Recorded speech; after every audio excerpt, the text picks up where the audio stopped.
ओम शांति 18/6/2025 प्रातः मुरली। ओम शांति। बाप दादा मधुबन।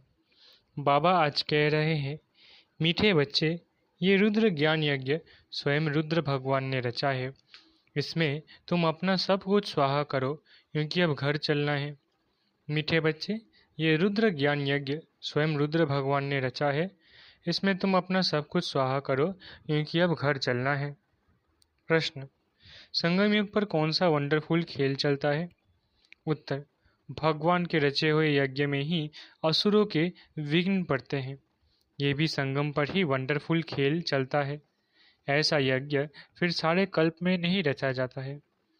ये है राजस्व अश्वमेध यज्ञ, स्वराज्य पाने के लिए।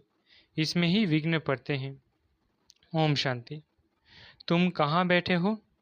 इनको स्कूल अथवा यूनिवर्सिटी भी कह सकते हो। विश्वविद्यालय है जिसकी ईश्वरीय ब्रांचेस है। बाप ने बड़े से बड़ी यूनिवर्सिटी खोली है। शास्त्र में रुद्र यज्ञ नाम लिख दिया है। इस समय तुम बच्चे जानते हो, शिव बाबा ने ये पाठशाला अथवा यूनिवर्सिटी खोली है। उंच ते उंच बाप पढ़ाते हैं। ये तो बच्चों की बुद्धि में याद रहना चाहिए, भगवान हमको पढ़ाते हैं। उनका ये यज्ञ रचा हुआ है। इसका नाम भी वाला है, राजस्व अश्वमेध रुद्र ज्ञान यज्ञ। राजस्व अर्थात स्वराज्य के लिए। अश्वमेध, ये जो कुछ देखने में आता है उन सब को स्वाहा कर रहे हैं। शरीर भी स्वाहा हो जाता है। आत्मा तो स्वाहा हो नहीं सकता। सब शरीर स्वाहा हो जाएंगे, बाकी आत्माएं वापिस भोगेंगी। ये है संगम युग। बाकी आत्माएं वापिस भागेगी। ये है संगम युग। बहुत आत्माएं भागेगी, बाकी शरीर खत्म हो जाएगा। ये है सब ड्रामा। तुम ड्रामा के वश चल रहे हो। बाप कहते हैं, हमने राजस्व यज्ञ रचा है। ये भी ड्रामा प्लान अनुसार रचा गया है। ऐसे नहीं कहेंगे कि मैंने यज्ञ रचा है।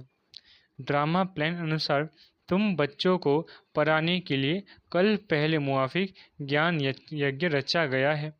मैंने रचा है, ये भी अर्थ नहीं निकलता। ड्रामा प्लान अनुसार रचा गया है। कल्प कल्प रचा जाता है। ये ड्रामा बना हुआ है ना। ड्रामा प्लान अनुसार एक ही बार यज्ञ रचा जाता है। ये कोई नई बात नहीं है। अभी बुद्धि में बैठा है, बरोबर 5000 वर्ष पहले भी सतयुग था। अब चक्र फिर रिपीट हो रहा है। फिर से नई दुनिया स्थापन हो रही है। तुम नई दुनिया में स्वराज्य पाने के लिए पढ़ रहे हो। पवित्र भी जरूर बनना है। बनते भी वही है जो ड्रामा अनुसार कल पहले बने थे, अभी भी बनेंगे। साक्षी हो, ड्रामा को देखना होता है और फिर पुरुषार्थ भी करना होता है। बच्चों को मार्ग भी बताना है। मुख्य बात है पवित्रता की। बाप को बुलाते ही हैं कि आओ पवित्र बनाकर हमको इस छी दुनिया से ले जाओ। बाप आए ही हैं घर ले जाने के लिए। बच्चों को पॉइंट्स तो बहुत दी जाती है। मुख्य बात फिर भी बाप कहते हैं, मन मना भव। पावन बनने के लिए बाप को याद करते हैं। ये भूलना नहीं चाहिए। जितना याद करेंगे उतना फ़ायदा होगा। चार्ट रखना चाहिए, नहीं तो फिर पिछाड़ी में फेल हो जाएंगे। बच्चे समझते हैं हम ही शत्रुप्रधान थे। नंबरवार पुरुषार्थ अनुसार जो ऊंच बनते हैं, उनको मेहनत भी जास्ती करनी पड़ेगी, याद में रहना पड़ेगा। ये तो समझते हो। बाकी थोड़ा समय है, फिर सुख के दिन आने हैं। बरोबर हमारे अथाह सुख के दिन आने हैं।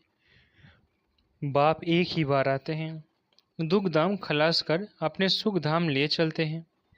तुम बच्चे जानते हो, अभी हम ईश्वरीय परिवार में हैं, फिर दैवी परिवार में जाएंगे।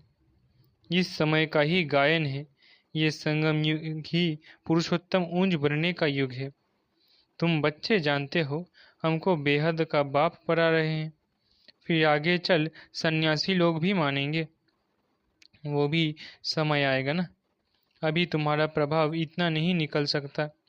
अभी राजधानी स्थापन हो रही है, टाइम पड़ा है। पिछाड़ी में ये सन्यासी आदि भी आकर समझेंगे। सृष्टि का चक्र कैसे फिरता है, ये नॉलेज कोई में नहीं।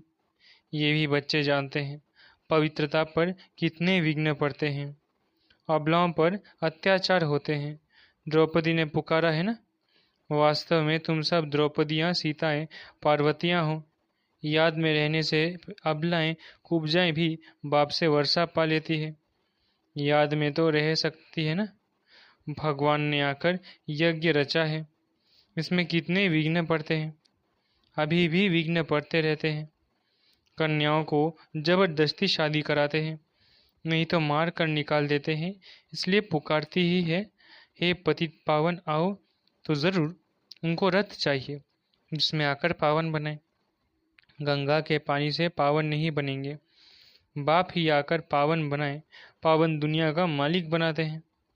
तुम देखते हो इस पतित दुनिया का विनाश सामने खड़ा है, क्यों ना बाबा का बन जाए, स्वाहा हो जाए। पूछते हैं स्वाहा कैसे हो, ट्रांसफ़र कैसे करें। बाबा कहते हैं बच्चे, तुम इस साकार बाबा को देखते हो ना, ये खुद करके सिखा रहा है। जैसे कर्म हम करेंगे, हमको देख और करेंगे। बाप ने इनसे कर्म कराया ना, सारा यज्ञ में स्वाहा कर दिया। स्वाहा होने में कोई तकलीफ थोड़ी ही है। ये न बहुत साहूकार न गरीब था, साधारण था। यज्ञ रचा जाता है तो उसमें खान पान की सब सामग्री चाहिए ना। ये है ईश्वरीय यज्ञ। ईश्वर ने आकर इस ज्ञान यज्ञ की स्थापना की है, तुमको पढ़ाते हैं। इस यज्ञ की महिमा बहुत भारी है। ईश्वरीय यज्ञ से ही तुम्हारा शरीर निर्वाह होता है। जो अपने को अर्पण में समझते हैं, हम ट्रस्टी है, ये सब कुछ ईश्वर का है। हम शिव बाबा के यज्ञ से भोजन खाते हैं। ये समझ की बात है ना। यहाँ तो नहीं सबको आकर बैठना है। इनका सैंपल तो देखो कैसे सब कुछ स्वाहा किया। बाबा कहते हैं जैसे कर्म ये करता है, इनको देख औरों को भी आया। बहुत ही स्वाहा हुए, जो हुए वो अपना वर्षा लेते हैं। बुद्धि से भी समझा जाता है, आत्मा तो चली जाएगी, बाकी शरीर सब खत्म हो जाएगा। यह बेहद का यज्ञ है, इनमें सब स्वाहा होंगे। तुम बच्चों को समझाया जाता है कैसे बुद्धि से स्वाहा हो, नष्ट मोहा बन जाओ। ये भी जानते हो ये सारी सामग्री खाक हो जानी है। कितना बड़ा यज्ञ है, वहाँ फिर कोई यज्ञ नहीं रचा जाता है, न कोई उपद्रव होते हैं। ये सब जो भक्ति मार्ग के अनेक यज्ञ है वो सब खत्म हो जाते हैं। ज्ञान सागर एक ही भगवान है, वही मनुष्य सृष्टि का बीज रूप सत चैतन्य है। शरीर तो जड़ है, आत्मा ही चैतन्य है, वो ज्ञान सागर है। तुम बच्चों को ज्ञान सागर बैठ पढ़ाते हैं, वो सिर्फ गाते रहते हैं और तुमको बाबा सारा ज्ञान सुना रहे हैं। ज्ञान कोई बहुत तो है नहीं, वर्ल्ड का चक्र कैसे फिरता है ये सिर्फ समझाता हूँ। यहाँ बाप तुमको खुद पढ़ा रहे हैं, कहते भी है साधारण तन में प्रवेश करता हूँ। भागीरथ भी मशहूर है, ज़रूर मनुष्य ही होगा जिसमें बाप आएगा। उनका एक ही नाम चला आता है शिव, और सब के नाम बदलते हैं, उनका नाम नहीं बदलता। बाकी भक्ति में अनेक नाम रख दिए हैं। यहाँ तो है ही शिव बाबा। शिव कल्याणकारी कहा जाता है। भगवान ही आकर नई दुनिया स्वर्ग स्थापन करते हैं, तो कल्याणकारी ठहरा ना। तुम जानते हो भारत में स्वर्ग था, अभी नरक है, फिर स्वर्ग जरूर होगा। इनको कहा जाता है पुरुषोत्तम संगम युग, जबकि बाप खिवैया बन तुमको इस पार से उस पार ले जाते हैं। ये है पुरानी दुख की दुनिया, फिर जरूर नई दुनिया होगी। ड्रामानुसार जिसके लिए तुम अभी पुरुषार्थ करते हो, बाप की याद ही घड़ी घड़ी भूल जाती है। इसमें है मेहनत। बाकी तुमसे जो विक्रम हुए हैं उनकी सज़ा कर्म भोग के रूप में भोगनी ही पड़ती है। कर्म भोग अंत तक भोगना ही है, उसमें माफ़ी नहीं मिल सकती। ऐसे नहीं बाबा क्षमा करो, कुछ भी नहीं। ड्रामानुसार सब होता है, क्षमा आदि होती ही नहीं। हिसाब किताब चुकतू करना ही है, तमो प्रधान से सतो प्रधान बनना है। इसके लिए श्रीमत भी मिलती है। श्री श्री शिव बाबा की श्रीमत से तुम श्री बनते हो। ऊंच ते ऊंच बाप को ऊंच बनाते हैं। तुम अभी बन रहे हो। अभी तुमको स्मृति आई है। बाबा कल्प कल्प आकर हमको पढ़ाते हैं। आधा कल्प उनकी प्रारब्ध मिलती है। सृष्टि चक्र कैसे फिरता है उस नॉलेज की दरकार नहीं रहती। कल्प कल्प एक ही बार आकर बतलाते हैं कि ये सृष्टि का चक्र कैसे फिरता है। तुम्हारा काम है पढ़ना और पवित्र बनना, योग में रहना। बाप के बनकर और पवित्र नहीं बनेंगे तो 100 गुना दंड पड़ जाएगा। नाम भी बदनाम हो जाते हैं। गाते भी है सदगुरु का निंदक ठौर न पाए। मनुष्य को पता नहीं कि यह कौन है। सत बाप ही सदगुरु सत टीचर होगा ना। तुमको पढ़ाते वो है, सच्चा सदगुरु भी है। जैसे बाप ज्ञान का सागर है, तुम भी ज्ञान के सागर हो ना। बाप ने तो सारा ज्ञान दे दिया है। जिसने जितना कल्प पहले धारण किया है उतना ही करेंगे। पुरुषार्थ करना है, कर्म बिगड़ तो कोई रह न सके। कितने भी हठयोग आदि करते हैं वो भी कर्म है ना। ये भी एक धंधा है, आजीविका के लिए। नाम होता है, बहुत पैसा मिलता है, पानी पर आग पर चले जाते हैं। सिर्फ उड़ नहीं सकते, उसमें तो पेट्रोल आदि चाहिए ना। लेकिन इसमें फ़ायदा को तो कुछ भी नहीं, पावन तो बनते नहीं। साइंस वालों की भी रेस है, उनकी है साइंस की रेस और तुम्हारी है साइलेंस की। सब शांति ही मांगते हैं। बाप कहते हैं शांति तो तुम्हारा स्वधर्म है। अपने को आत्मा समझो, अपने घर चलना है शांति धाम। ये है दुख धाम। हम शांति धाम से फिर सुख धाम में आएंगे। ये दुख धाम खलास होना है। ये अच्छी रीति धारण कर फिर औरों को धारण कराना है। बाकी थोड़े रोज है। वो पढ़ाई पढ़कर फिर शरीर निर्वाह अर्थ माथा मारना पड़ता है। तकदीरवान बच्चे फौरन निर्णय ले लेते हैं कि हमें कौन सी पढ़ाई पढ़नी है, उस पढ़ाई से क्या मिलता है और इस पढ़ाई से क्या मिलता है। इस पढ़ाई से तो 21 जन्मों की प्रारब्ध बनती है। तो ख्याल करना चाहिए कि हमको कौन सी पढ़ाई पढ़नी है। जिसको बेहद के बाप से वर्षा पाना है वो बेहद की पढ़ाई में लग जाते हैं। परंतु ड्रामा प्लान अनुसार कोई की तकदीर में नहीं है तो फिर उस पढ़ाई में चटक पड़ते हैं।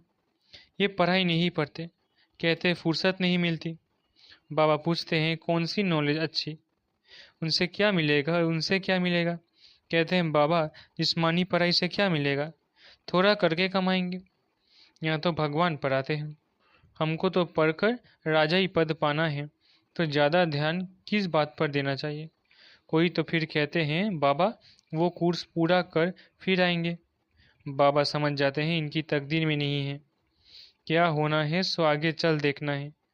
समझते हैं शरीर पर भरोसा नहीं है तो फिर सच्ची कमाई में लग जाना चाहिए। जिसकी तकदीर में वह है वही अपनी तकदीर जगाएंगे, पूरा जोर लगाना है। हम तो बाप से वर्षा लेकर ही छोड़ेंगे। बेहद का बाबा हमको राजा ही देते हैं तो क्यों ना ये एक अंतिम जन्म हम पवित्र बनेंगे। इतने ढेर बच्चे पवित्र रहते हैं, झूठ थोड़ी ही बोलते हैं। सब पुरुषार्थ कर रहे हैं, पढ़ रहे हैं, फिर भी विश्वास नहीं करते। बेहद का बाप आते ही तब है जब पुरानी दुनिया को नया बनाना होता है। पुरानी दुनिया का विनाश तो सामने खड़ा है, ये बहुत क्लियर है। समय भी बरोबर वही है, अनेक धर्म भी है। सतयुग में होता ही है एक धर्म, ये भी तुम्हारी बुद्धि में है। तुम्हारे में भी कोई है जो निश्चय अर्जुन कर रहे हैं। अरे निश्चय करने में टाइम लगता है क्या, शरीर पर भी भरोसा थोड़ी है। ज़रा भी चांस नहीं गंवाना चाहिए, ज़रा भी चांस गंवाना नहीं चाहिए। किसकी तकदीर में नहीं है तो ज़रा भी बुद्धि में आता नहीं। अच्छा, मीठे मीठे सिखलाते बच्चों प्रति माता पिता बाप दादा का याद प्यार गुड मॉर्निंग। रूहानी बाप की रूहानी बच्चों को नमस्ते। हम रूहानी बच्चों की रूहानी माता पिता बाप दादा को याद प्यार गुड मॉर्निंग और नमस्ते। धारणा के लिए मुख्य सार। पहला, सच्ची कमाई कर 21 जन्मों के लिए अपनी तकदीर बनानी है। शरीर पर कोई भरोसा नहीं है, इसलिए ज़रा भी चांस नहीं गंवाना है। दूसरा, नष्टों वहाँ बनकर अपना सब कुछ रुद्र यज्ञ में स्वाहा करना है। अपने को अर्पण कर ट्रस्टी हो संभालना है। साकार बाप को फॉलो करना है। वरदान: ईश्वरीय नशे द्वारा पुरानी दुनिया को भूलने वाले सर्वप्राप्ति संपन्न भव। ईश्वरीय नशे द्वारा पुरानी दुनिया को भूलने वाले सर्वप्राप्ति संपन्न भव। जैसे वो नशा सब कुछ भुला देता है, ऐसे ये ईश्वरीय नशा दुखों की दुनिया को सहज ही भुला देता है। उस नशे में तो बहुत नुकसान होता है, अधिक पाने से खत्म हो जाते हैं, लेकिन ये नशा अविनाशी बना देता है। जो सदा ईश्वरीय नशे में मस्त रहते हैं वो सर्व प्राप्ति संपन्न बन जाते हैं। एक बाप दूसरा न कोई, ये स्मृति ही नशा चलाती है। इसी स्मृति से समर्थी आ जाती है। स्लोगन: एक दो को कॉपी करने के बजाय बाप को कॉपी करो। स्लोगन: एक दो को कॉपी करने के बजाय बाप को कॉपी करो। अव्यक्तिशारे: आत्मिक स्थिति में रहने का अभ्यास करो, अंतर्मुखी बनो। अंतर्मुखी रहने वाले ही हर ज्ञान रत्न की गुह्यता में जा सकते हैं।